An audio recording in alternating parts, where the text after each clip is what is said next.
And there's one thing that you just mentioned, COVID-19, briefly in passing. So is there anything unique about the current circumstances in terms of how you do fundraising? What isn't unique about the current? I mean, it's almost the reverse. It's turned the whole thing on its head. Yeah. So a couple of thoughts about that. So I said the firm got together. So we got together at an early stage of COVID and thought about how can we contribute to the debate and the discussion in a constructive way? Because, part of me, and I was seeing some early stats about how giving was dropping and it was all going wrong and everything's going wrong. And where does that get you? You're just looking at historical data that just tells you that it's a bad scene and it's all going to get a lot worse. In a way, that what happens then is you end up just doing less, retrenching, reducing your costs, and therefore you raise less money and everyone feels really bad about it, and then it's a self-fulfilling prophecy, right? Mm. So we as a firm thought, well, if we were going to knock the dial in the other direction, how would we do that? And so we came up with these 9 principles around how to get a positive outcome for philanthropy. And it's not to say that we will. It's likely that because the economics that philanthropy is going to have quite a tough time. But there's things you can do organizationally or individually that we believe can help get a slightly better outcome. And that's about behavior. It's about human behavior. And it's about these things like that we talked about, emotional versus transactional. It's about whether you retrench. I mean, a big issue I'm kind of nuts about at the moment is retrenching, because I think the world's retrenched clearly the last 3 or 4 years. Governments have retrenched, countries have retrenched, everyone's retrenched. And the question is, do you retrench as an organization in philanthropy? Do you stop doing international work? Do you close your offices overseas? Do you reduce your costs, or do you take a long view on it?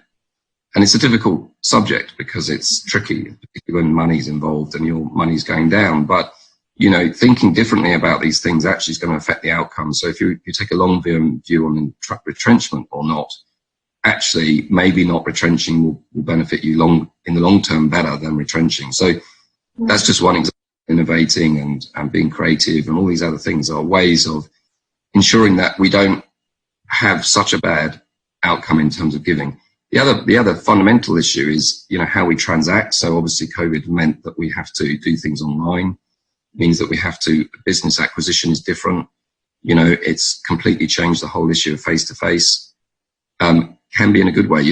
Our big boards around the world now that we work with are actually getting incredible participation, because all the big board members that otherwise would be too busy on planes running around are actually sitting in the lounge and are quite happy on a call for an hour. So you're getting 100% participation rates. You're getting boards going on for hours because everyone's actually available, whereas before they wouldn't be. So things like this are really positive outcomes that we remember, even though face-to-face is difficult and it's tricky. So, I mean, in short, the world's going to have less money, other than the super rich are probably going to have more money out of this COVID economic impact. But what we need to be thinking about is how do we get people that have less relatively giving more? And that's how you build philanthropy. And that's kind of what we're trying to do. And a lot of that's about how you react as an organization, how you see the situation, the CEOs of organizations, how they react, how big foundations react, how philanthropists react. But actually, in terms of how we as individuals are interacting, it's going to go one of 2 ways. Either we're going to retrench and put up barriers and do all sorts of nasty things that we may have done in the past, or we're going to say, actually, we're quite interdependent and emotionally we need to look after each other. And actually, we do have quite a lot of resources in the world and we can deploy that through philanthropy. So why not think, it may have changed the mindset. So actually philanthropy comes roaring out of this and people actually give a lot more. They realize they need to give more. And by the way, governments are so disabled that they're going to have to give more. And actually this will lead to a huge rise in giving. Now, I'm not saying that's going to happen, but let's hope it does. And maybe that's out of the psychological impact of all of this. So there's always a positive, there's always a silver cloud, some silver linings on the cloud.